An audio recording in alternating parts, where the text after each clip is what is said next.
I'm Tinotenda Manueri. I'm Mongiwa Jube. Hi, my name is Wile Kheti. I'm from Botswana. Brenda Machero. Hi, my name is Ndeshi Idua. My name is Tisangambewe from Zambia. Well, I am Ruvarashi Kwansai. I am Shido Miranda Jure. I am Elizabeth Kwaramba. Lynette Kudzaizoushe.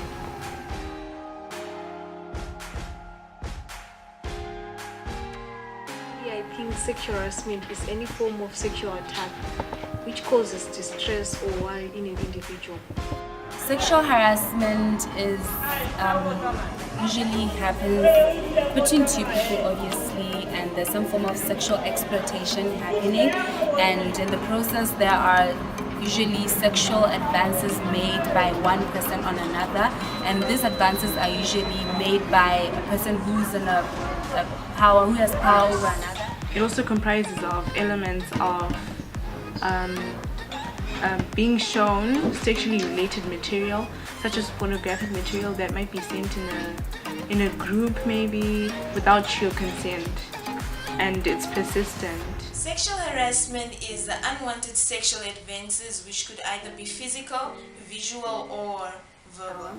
Sexual harassment also comes in form of verbal nature, verbal abuse, offensive language, derogatory language used, and also physical. Someone might be touched in an abusive way or in a sexual.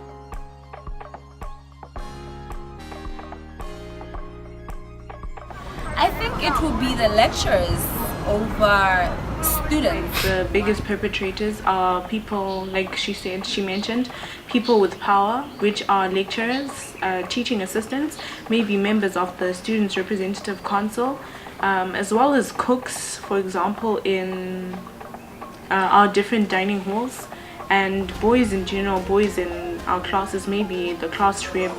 I feel like men are mostly the perpetrators of sexual harassment, even in institutions. At my institutions, there are commuter omnibuses, so I think the conductors, they are also penetrators of sexual harassment.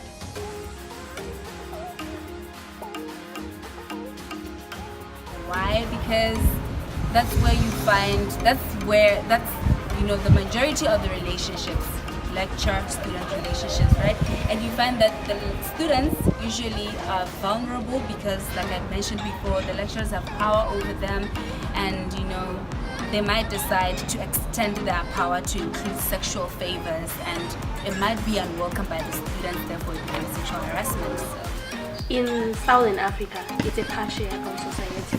So the fact that men want to show their power because they want to show that they are dominant over women, you find them abusing women in a sexual way or harassing women in communities, or even your neighbor would abuse you, and then you find it as something that is normal. Society has molded men into thinking that they are more superior than women, so making sexual advances towards a woman is seen as normal than a woman doing it to a man. And also that it's under gender-based violence, and in gender-based violence usually the woman is more of the victim or the one that is vulnerable. These perpetrators give themselves the right to abuse us or abuse women, or vice versa, because they have the power to do so. We'll take, for example, a lecturer or a teaching assistant. They'll introduce something like the die for a mark policy, whereby you exchange sexual favors with them in order to get good marks, or in order to just get a mark in general. You could be marked down in a tutorial, in your coursework, simply because you refused to exchange sexual favors. Again, boys in your class, they could just be, like I was saying, post pornographic material and display pornographic material. That's sexual harassment. As well as Students' Representative Council, I think they feel like nothing, you can't get away, you can't benefit from what is yours without giving them something in return. So your rights are really suppressed unless you give them sexual favors. Women, we are abused most of the times. Why? Because we are the weaker sex. We can't do anything about it. So they know, like men, most of the times they know that I will just get away with this. And in workplaces, for example, let's say someone is a CEO of a company or a manager. If you see in Southern Africa, most of the unemployment rate is very high. So if you get a job, you are certain that if I leave this job, there is no way that I can go. So the boss will know that I am in position here. You will know that I have a greater advantage. If I harass you in any way, you can't go anywhere.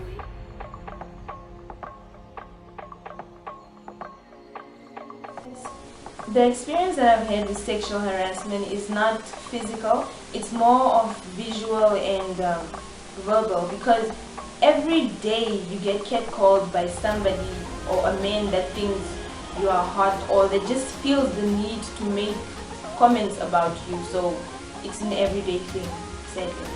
I would say I've experienced sexual harassment like on my way to school. I can say ever since Form 1, I was a day scholar. I was using transport, those commuter or minibuses, right? So there are towels there. Right? And then the towels will use offensive language, even when you are wearing a school uniform, a proper school uniform. But the fact that you are a girl and you are a student, you don't have a say. They will abuse you. They will say, let's say for example, words like "my mugdone tamsika," or words like "wure," because you'll be wearing something short. To them it's short, but to you it's appropriate, because I'm coming from a house where there are parents, and then they have shown their consent that I'm wearing something suitable. But the fact that there will be many also the touts, and then there will be a group of people against you. You are only one, so you won't have a say, you won't have a reply there or what. I had a lecturer tell me when I was in my third year. He was taking me for 2 courses, and he told me that he had my number because I was temporary class rep at some point, and he would communicate with me. And at some point he started being inappropriate, telling me that he wanted to go out with me, he wanted to do more with me, he wanted to have sex with me, and obviously that made me uncomfortable.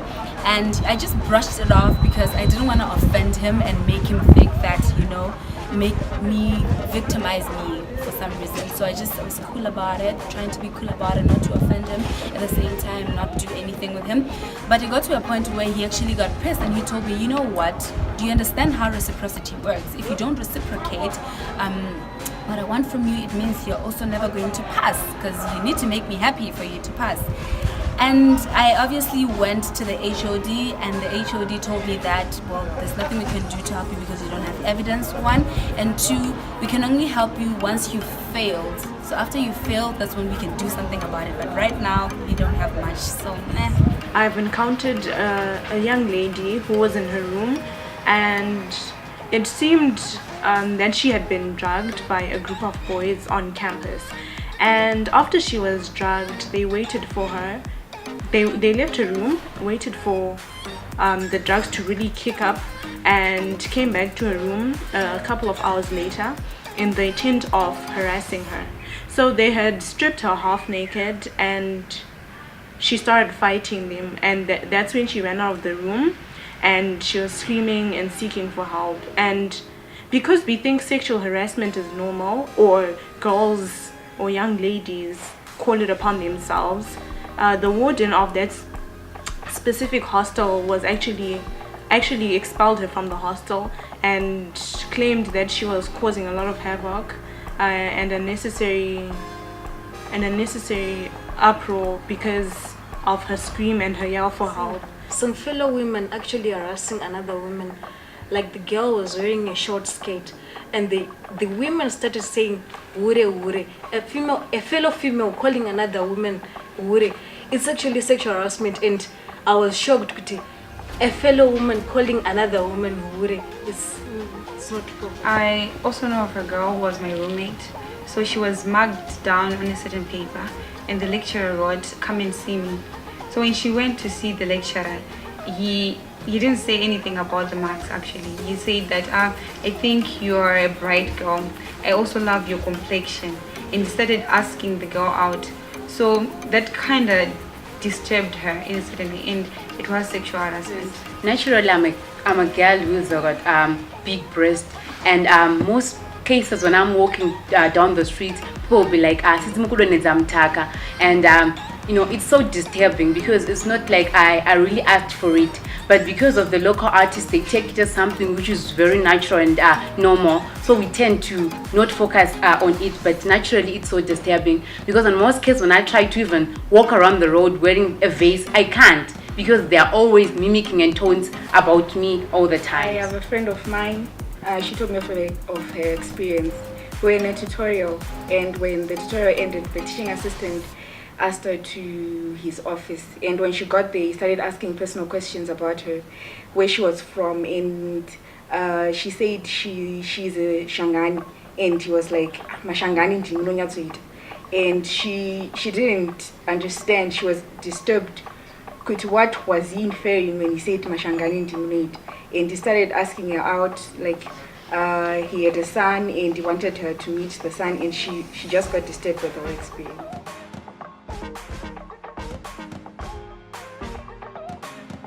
I was in school, I don't want to lie, I didn't know of any measures if they were there, because even when I went to the HOD, our head of department, he didn't really help me with much. He didn't consult any instrument, so I don't know if it existed, if it's there. We were never told, we were never made aware of it. We just knew in theory that you're not supposed to sleep with your lecturer, or you're not supposed to be involved with your lecturer. Where it came from, we don't know. But where I work, in most workplaces in Ghana, yes, there are regulations regarding sexual harassment. Well, I know of measures that when I have been sexually harassed, when I'm walking in the streets, I have to report to the police. Those are the authorities. But then you find that when I go and report maybe to the victim-friendly unit, they start asking you questions. What happened? What made the perpetrator say that to you? What made the perpetrator touch you? And then you realize at the end of the day that you actually made the perpetrators, like you actually encouraged the person who harassed you to do it. You find that the measures, they are not really effective, because I know that sexual harassment is a public nuisance, but then when you go and report to the police officer just dismisses it, and then you find that at the end of the day you're not helped in any way. It does not look like measures have been put in place, because at the institution level you have societies and bodies that are actually supposed to be raising awareness and telling us about these incidents that happen. But even if they happen, they are hidden and we don't actually tackle them when we don't find out about these situations. And in the communities, I never ever heard of our gatekeepers and telling us about sexual harassment or how to protect yourself within the community. In our country, it's a very vague law. It does not actually tell you about sexual harassment. It's more of a gray area which just tells you about gender-based violence or the age of consent. So we don't really have a law that just stands there for sexual harassment. The measures that have been put in place, that we have to report these matters to the dean. I have to report. But here comes a challenge. If I go to the dean that I've been sexually harassed, what are they going to do? They'll be like, there are more important issues more than what you're talking about. We have to deal with race issues, and that issue tends to be a minor. The other thing, if I go to the wardens again, they're like, okay, what were you wearing in the first place? And it goes back to me. I'm now verifying myself, but in the first place, I'm someone who is the victim to the issue. So yes, measures are there, but they are in words and not in action. For institutions like at universities, there are laws and regulations against sexual harassment. So when you are sexually harassed, you should approach the respective authorities and tell them that you have been sexually harassed, and the respective authorities should respond to that. That matter should never be taken lightly, and when you feel like they've taken it slightly, you should also communicate with them. They should take it, they should be a follow-through do that? Let's say at community level, let's say one has been sexually harassed, I have to go and report to my parents, and then the parents should take the matter to the headman, and then the headman must then deal with the perpetrators. But then here comes the challenge at a community level. In our societies, we just see everyone else as our relative, and then at the end of the day, they'll just say, no, we are relatives, we have to forgive one another. At individual level, I think you should have self-development. Like when you are applying for a job, make sure that you have the proper qualifications. Do not put yourself in a vulnerable place where someone will coerce you or force you to be sexually harassed. Have the necessary qualifications. Also, you should have self-love, self-protection. Before you look for someone else to protect you, know your rights. Know that you should not be sexually harassed. And when someone tries to sexually harass you, be it verbally, do not show any type of tolerance.